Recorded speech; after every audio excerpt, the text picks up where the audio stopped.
Hi guys, it's Carletta from Body Candy, and today I am here to do a tutorial on how I make these cute cookie cutter bunny bath bombs, which I will be making for my Easter restock. We are slightly behind, which is usual for us here at Body Candy because I like to jump right in on the Easter rush for all of my customers. So everything's fresh, everything's new, and nothing's been sitting around, waiting to be purchased. So basically, I tend to wait until maybe 2 weeks or a week prior to the actual holiday to get my stuff done. But anyway, you guys, look how cute these are. So cute.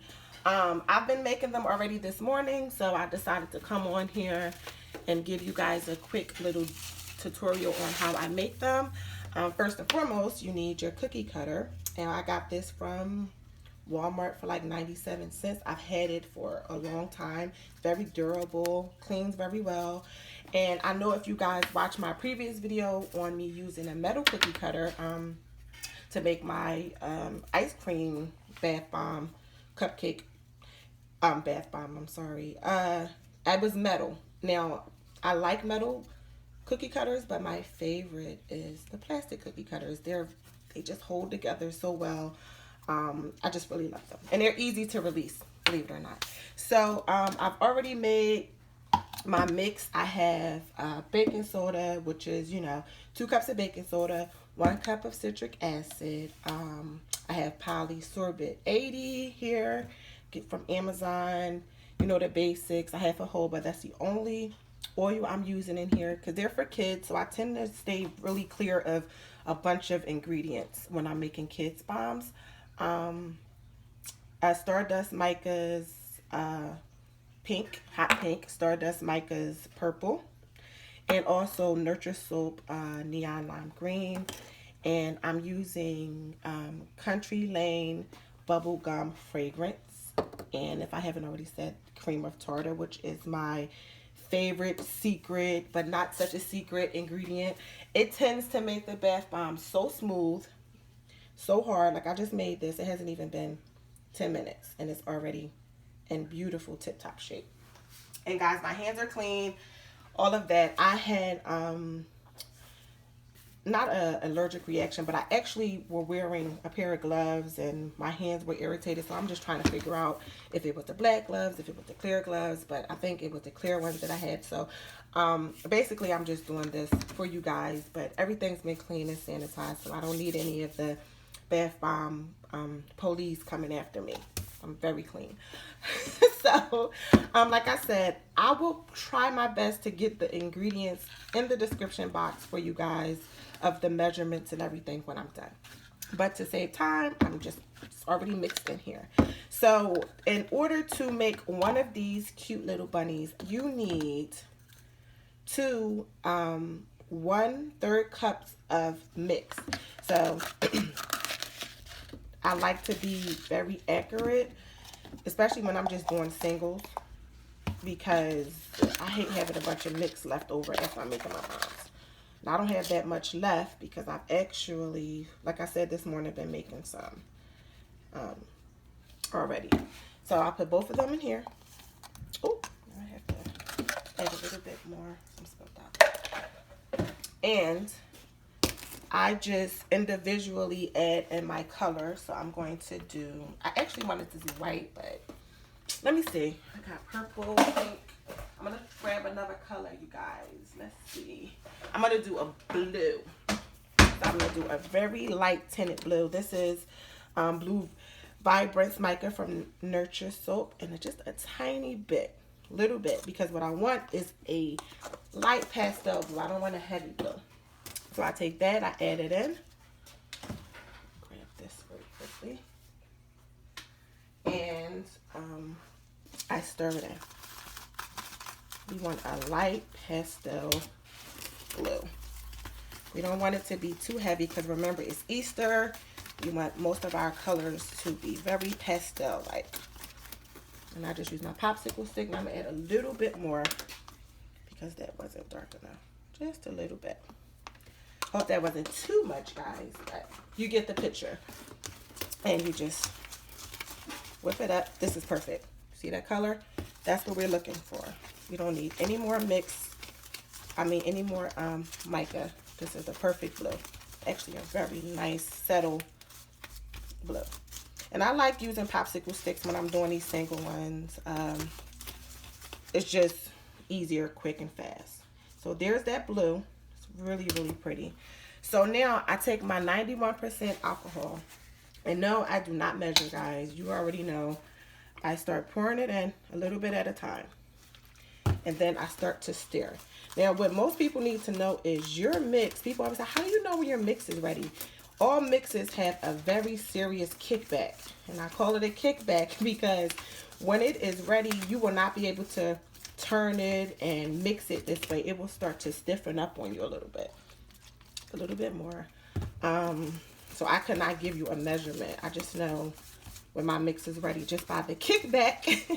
That's the lingo you guys are going to be using. Going to be calling it a kickback when you're making your mix. And that's how you know when it's ready.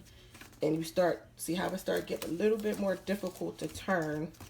And then you start feeling that little bit of carpal tunnel start setting in. That's how you know that your mix is basically ready. So you keep stirring it in. Get it good. See how it's starting to get rough. It's a little rough. And I'm sorry, guys. And you just know. Because it has that, it is definitely wet sand. When people describe wet sand, it is, but it also has like a very tight pull on it. And that's not me slowing it down. It's really tight. And that's how I know when my mix is ready. So I stir it up a little bit more. And guys, here's a tip. If you put in too much alcohol, please stop getting rid of your mix. All you have to do, set it to the side.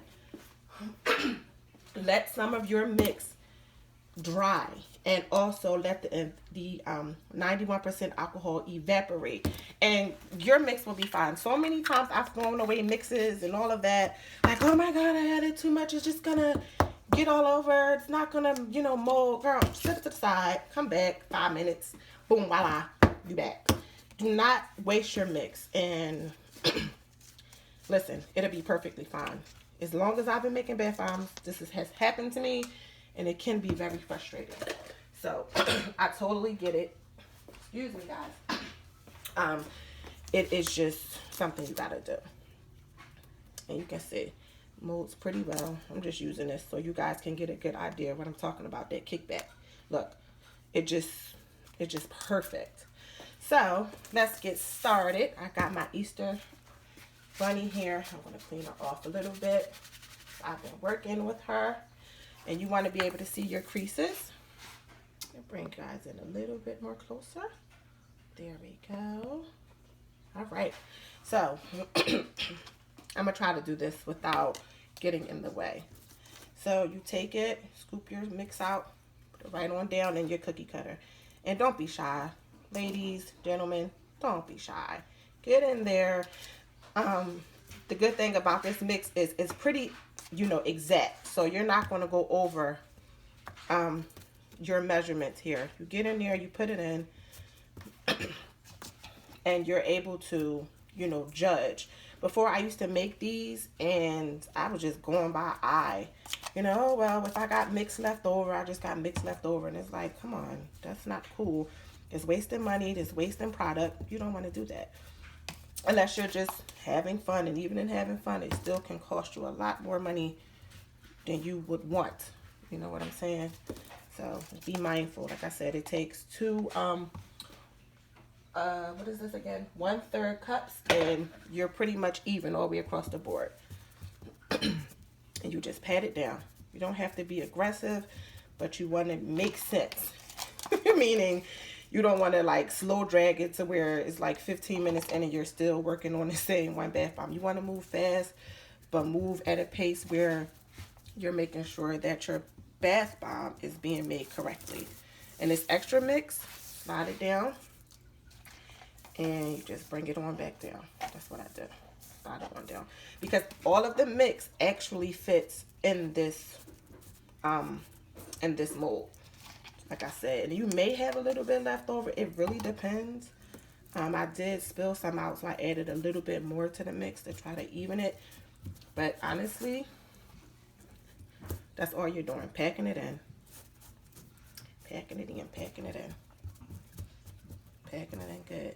Now the bubblegum fragrance oil that I used, I've noticed it makes my mix a bit sticky. You can add a little bit more baking soda if your mix tends to do that.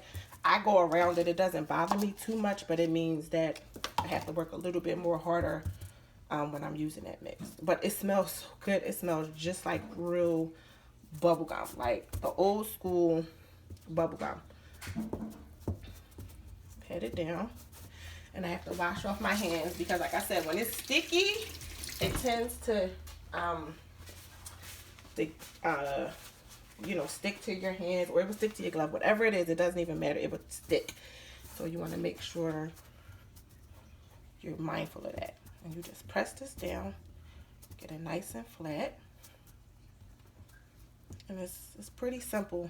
And because with the 91% alcohol and the cream of tartar and the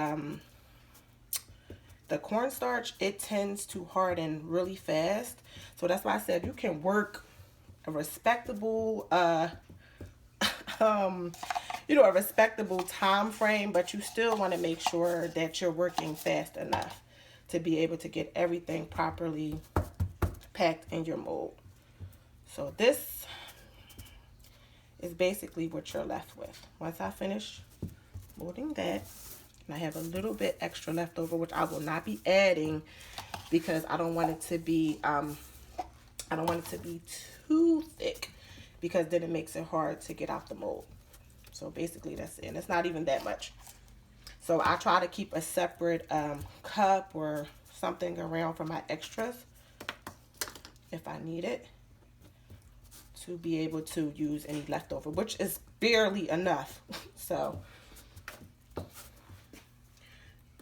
I just come around the corners and I get around here because I can't see if I'm getting in all of the creases. So if it's really messy, you got to come around, hope you can see it, and clean it so you can be able to get all the way up in there. You don't want to be too far off of your mold, well, your cookie cutter, because it has a very defined crease, and you want to make sure you have your mix all the way in the creases, or you're going to have trouble when it's time to unmold your cute little bunny. So, and this is pretty hard already. As you can see, it's harder for me to move my mix because it is pretty hard. And I am excited, y'all. I'm just really excited for Easter. My son's birthday is coming. He's going to be 5 years old. When I started doing these channels, he was like a little tiny baby. It's crazy how fast time goes. So crazy. So guys, this is what you have. This is what it looks like in the back. Nice and smooth. And if you want to smooth it over, you guys are welcome to take the back of anything you have, smooth it over. It makes you feel better. It doesn't bother me. I like it the way that it is. So that's what you have. Now, I'm going to move this out the way because it drives me nuts. That's why it's always good to have a sink nearby. So, when I was making these here, I had, I think it was this one that was giving me a hard time coming out of the mold. So, I had to pop her in the freezer for about three minutes just so I can release her. Now, the release of your bath bomb is totally up to your discretion. Me, I have a technique. I wait a few minutes before I unmold it. While I'm waiting, I just put some stuff away, wipe up a little bit. This is just me doing a time frame for y'all. And then I dry my hands so that I can release them. And I also put a little baking soda on my hands so that I'm able to not get any sticky anything on my hands when I'm trying to release them. Because girls, you know how bath bombs are. They could be a pain in the butt. So, now, releasing them, I pull from the side, gently release. Can you guys see? I have to actually pay attention while I'm doing this, so As you can see, it's releasing a little. And then I squeeze it until it comes out. And it pretty much comes out. If you have a problem coming out, ladies, stop. Press it down some more. And just start again. Do not rush it. Your bath bomb isn't going anywhere. And you should be good to go. I'm trying to do this and pay attention and show you guys. Oh my God, I was so rusty with my videos, guys. I'm so sorry. It's been so long. I'm sure sorry. And you gently release. Pretty cool. Now, trying to get a close up on this release for y'all. Okay. Pull it up. Release. And that's basically how you get it done. Now, sorry guys, my light went down. Now, usually I say make your bath bombs and put them somewhere where you do not have to move them. And I mean that. Usually I unmold them in the tray, wherever it is. With my mix, I'm able to move them in a few minutes. But if you're making more of a batch of them, you know, you just move it to the side and you make your next little bunny and you're all good to go, and you can leave them there. Or you can release them in a tray like this, which makes so much more sense because you can move them around. Let me zoom out for you guys. I don't know why it's giving me a hard time. Okay, there you go. So it's basically your discretion. You have to make the decision on how you're going to transfer your bunnies. But I just wanted to give you guys a quick little tutorial on how I make my cute little cookie cutter Easter bunnies. They're so cute. Tomorrow I'm going to come back. I'm going to decorate them. I'm trying to figure out how I'm going to decorate them. I don't know yet. But yeah, basically that's all. I will be back with another tutorial. I'm going to try to do at least 3 or 2 a week, depending on how my schedule allows me to do, because I'm super busy. And you guys, just thanks so much for watching, and thanks so much for your cool comments. I was so happy when I woke up this morning and seeing that you guys are watching and supporting, so it's amazing. And I'm also going to be doing a tutorial on how I make these cool little bubble bar frosting thingies that I'm making. I'm not sure what they're going to go on yet, but these are pretty cool. They're almost hard. I made them earlier, and we'll be doing that together also on the following video after my decorating video with these beauties. We're going to glitter them up. We're going to put some little faces on them. It's going to be lots of fun. So guys, thanks so much for watching. I'm out. Peace.